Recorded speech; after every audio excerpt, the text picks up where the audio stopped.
Voltamos, Brasil! 964-450532 está liberado. Quer mandar uma pergunta? O momento é esse, gente. Aproveita e vamos esclarecer. Lembrando que nós estamos em novembro e começamos a campanha Novembro Azul. A gente não para, mês nenhum do ano, tá? A gente sai do Outubro Rosa para as mulheres, conscientização contra o combate ao câncer de mama, e a gente entra em Novembro Azul, tá? Conscientização para os homens. Atenção, gente. Câncer de próstata. Hoje o doutor Caio vai falar tudo, explicar e até mesmo dar um alerta e um puxão de orelha nos homens. Mais ou menos isso, não é, doutor? Exatamente. Hoje iremos conversar bastante sobre câncer de próstata, prevenção de câncer de um modo geral, e vamos dar um toque especial sobre hereditariedade no câncer, ou seja, aqueles cânceres familiares. É sempre uma honra estar com você, Nani, aqui no Tarde Top. E aí a gente falando novamente Novembro Azul, né? Aí a gente sempre trazendo você. Faz um ano que você veio aqui, não é? Exatamente. A última vez que eu vim aqui no Tarde Top também foi para falar sobre Novembro Azul. Não, Novembro Azul. E esse momento é um momento muito especial. Claro, o câncer ele acontece todos os meses. Todos os meses. É que dá um alerta, a gente sempre que a mulher fica falando, né? A gente trabalha essa campanha igual ao Outubro Rosa, a gente trabalha o ano todo, gente, é o ano todo. Mas é um momento que a gente pelo menos dá um start para lembrar as pessoas, né? E a primeira coisa que eu gostaria de falar sobre Novembro Azul é que 1 minuto é o suficiente, ou muito menos que isso, porque os homens hoje, eles morrem de medo da história do toque. Gente, ainda tem esse tabu e o medo, né? E 1 minuto, ou menos que isso, na verdade é indolor. E ninguém vai ficar sabendo. Hoje, a forma mais fácil de prevenir o câncer de próstata é o diagnóstico precoce.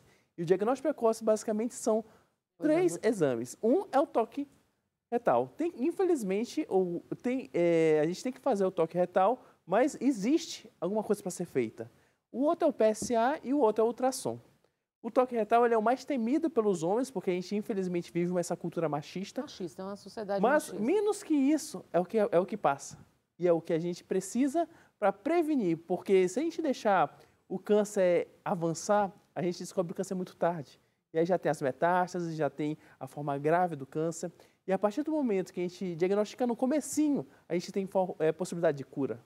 E tem que ter o exame, que é com o exame que consegue detectar se tem, não é? Às vezes no início, não é isso? Exatamente. A partir do momento que a gente avalia o homem, a partir dos 40 anos, via de regra. É a partir dos 40 que tem que fazer o exame? Sim, exatamente. E existem algumas situações que a gente pode começar antes. Quando tem caso na família? Exatamente, que a gente volta a falar sobre a parte de hereditariedade. A gente sempre começa 10 anos antes do primeiro caso de câncer de próstata. Por exemplo, se o primeiro caso foi aos 60, a gente começaria aos 50, mas a gente já começa aos 40, então não vai mudar a conduta. Mas existem famílias onde existem muitos casos de câncer de próstata, onde a gente pode até antecipar os 35 anos esse toque retal. Isso é muito importante, por quê? Porque a partir do momento que a gente avalia a família, não só o indivíduo, a gente pode verificar que existem muitas pessoas que estão em risco de ter câncer também. E mais do que isso, hoje a medicina de precisão já pode inclusive trazer testes genéticos e o próprio mapeamento genético para o câncer, incluindo... Explica, que isso é novidade, né? É muito moderno hoje, né? Hoje, o que a gente chama de medicina de precisão, Nani, é o uso de testes genéticos para diagnóstico de doenças genéticas. Ele é feito muito simples, e é mais simples ainda, é saliva ou sangue, onde a gente faz um mapeamento genético, o sequenciamento dos genes.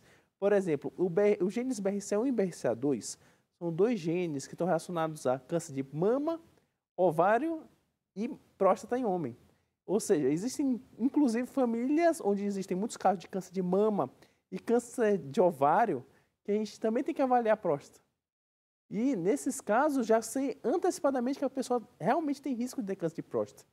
E mais do que isso, a gente consegue prevenir antes da pessoa ter câncer. Você consegue ter, é tão rápido assim o resultado para a gente ter essa consciência que pode vir a desenvolver um câncer? Sim, com certeza. Um teste genético hoje, o que antes era uma coisa muito intangível, hoje está cada vez mais presente no nosso dia a dia.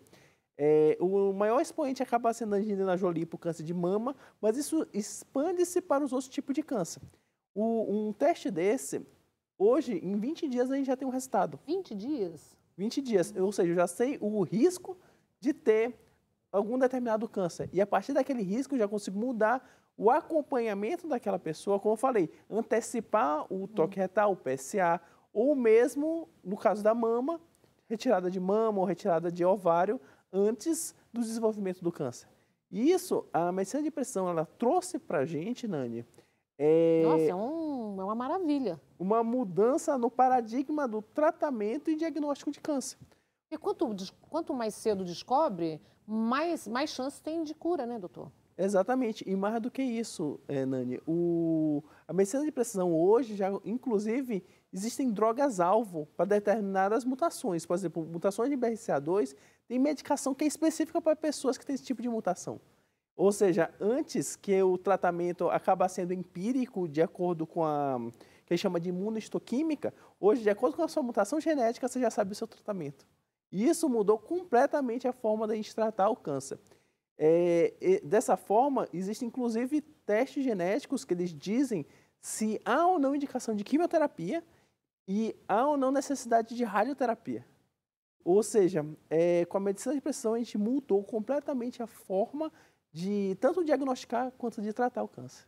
E como está a realidade hoje no país? Tem aumentado os casos? Está uma coisa mais sob controle, já que, né, a medicina está tão à frente para as pessoas terem, né, de antemão essa maravilha, né, que é já a prevenção? Você sente que já diminuiu? Como que está o índice, o número de casos de câncer de próstata no Brasil? Na verdade, o que aconteceu é assim, a gente tem que lembrar a realidade que a gente vive hoje, que é o momento pós-pandemia. A pandemia, ela... Muitas coisas piorou, né, com a pandemia. Sim, né? e o câncer, ele atrasou o início do tratamento. Por quê? Porque as pessoas, como estava aquela questão do medo e da reclusão dentro dos domicílios, eles não estavam procurando auxílio médico. Então, a busca para o diagnóstico demorou e depois do diagnóstico para conseguir iniciar um tratamento demorou. Então, a gente observa que hoje, 2022, 2 anos pós início do decreto da pandemia, está começando a estourar os casos de câncer, novamente. Porque aqueles casos que seriam de 2021 e de 2020, agora que estão começando a ser diagnosticados, ou seja, 2 anos de atraso. E aí significa que também já perdeu 2 anos que poderia estar em tratamento, né? Exatamente. Isso é preocupante. Isso é muito preocupante, mas isso não foi um fenômeno derivado da evolução das tecnologias, e sim por conta da questão da pandemia em si. Da pandemia, do medo, né? Porque a pandemia ela não só afetou o diagnóstico de câncer, como de todas as outras áreas da medicina. Sim, tem um monte de doença que voltou, que está aí porque as mães não levaram as crianças para vacinar, né? Exatamente. E isso é um fenômeno, Nani, que a gente observa no pós-pandemia em todas as áreas da medicina. E essa da vacinação é clássica, porque existe o calendário vacinal para crianças que não foi cumprido. Não foi cumprido, doutor. Poliomielite, todo mundo aí, né? Tá um surto. Tá um surto de doenças novamente. Por quê? Porque não levaram as crianças para tomarem a vacina. E para você hoje, o câncer é uma doença genética? O que você explica um pouco para gente? Sim, com certeza. Quando a gente fala em câncer, todo câncer ele é genético, mas nem todo é hereditário. Genético por quê? Se a gente pensar como é que forma o câncer ele se forma a partir do momento que a célula começa a se dividir diferente, ou seja, uma divisão celular normal, e a partir daí forma o tumor. Ou seja, tudo começou de uma mutação genética. Uma mutação Entretanto, genética. existem pessoas que têm predisposição genética de nascença para ter câncer, que é aquela história que eu falei do BRCA1 e BRCA2, onde existem muitos grupamentos familiares, onde naqueles grupamentos o número de casos de câncer é muito mais alto do que da população geral. Ou seja, todo câncer ele é genético, mas existem algumas situações que são hereditárias. E quais os tipos que são mais comuns, assim, hereditário? Do câncer hereditário, disparadamente o mais comum acaba sendo o câncer de mama e ovário hereditário, que engloba a próstata. É muito interessante, porque é ovário para mulheres e próstata para homens. Esse é o mais comum e é o que mais vem no consultório procurando aconselhamento genético.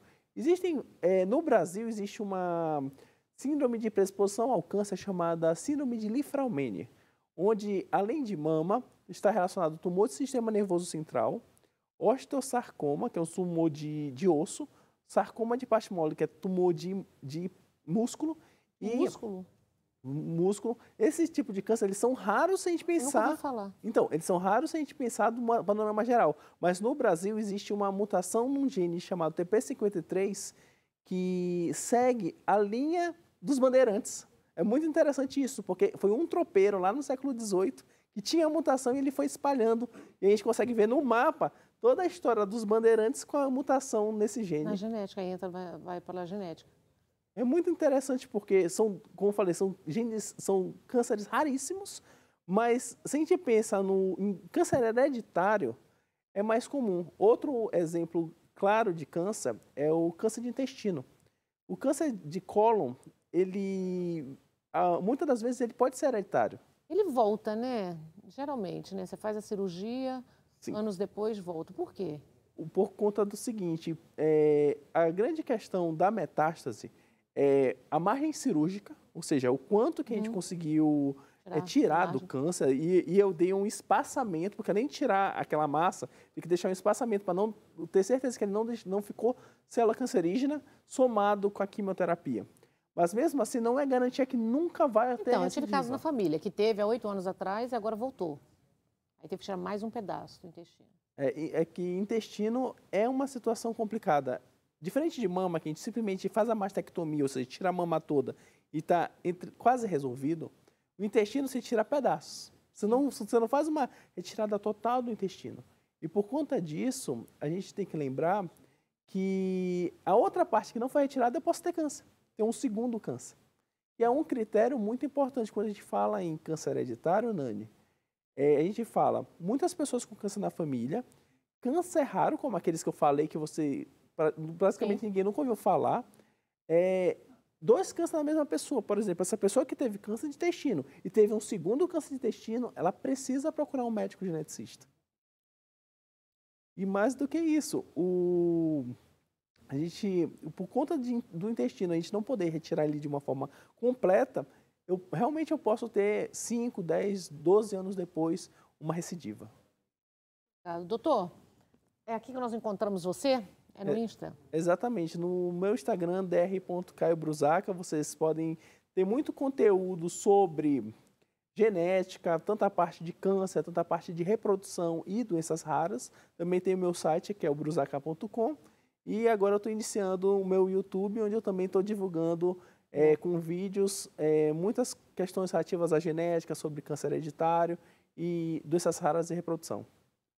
Tem alguma clínica, algum lugar que você queira dar o endereço? Minha clínica fica lá na Alameda Joaquim Eugênio de Lima, número 680, próximo da Avenida Paulista. E telemedicina, o Brasil todo e exterior. Obrigada, viu? Volta mais vezes. Muito obrigado, Nani. Doutor. É sempre uma honra estar aqui no Tarde Top. Eu adoro quando você vem aqui, a gente fala sobre muitos assuntos. Nós vamos para o intervalo comercial, mas só vou em sua homenagem agora, doutor, com música. Cantem, cantem, Márcia e Marcel.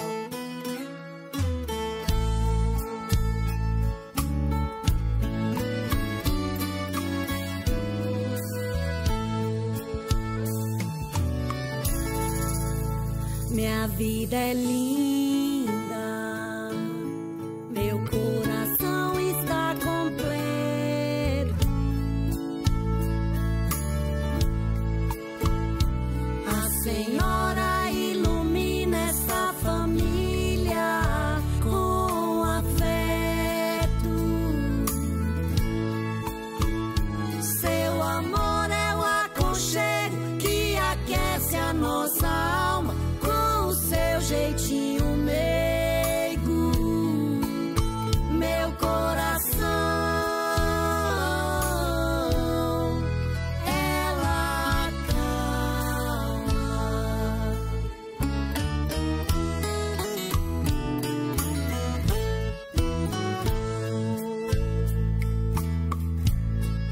Aqui neste lugar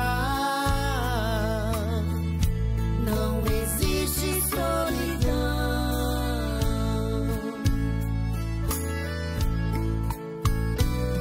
Ela sabe me mostrar o meu caminho, a direção. Este pedaço do céu foi Delina que nos deu. Ele tem sabor de mel.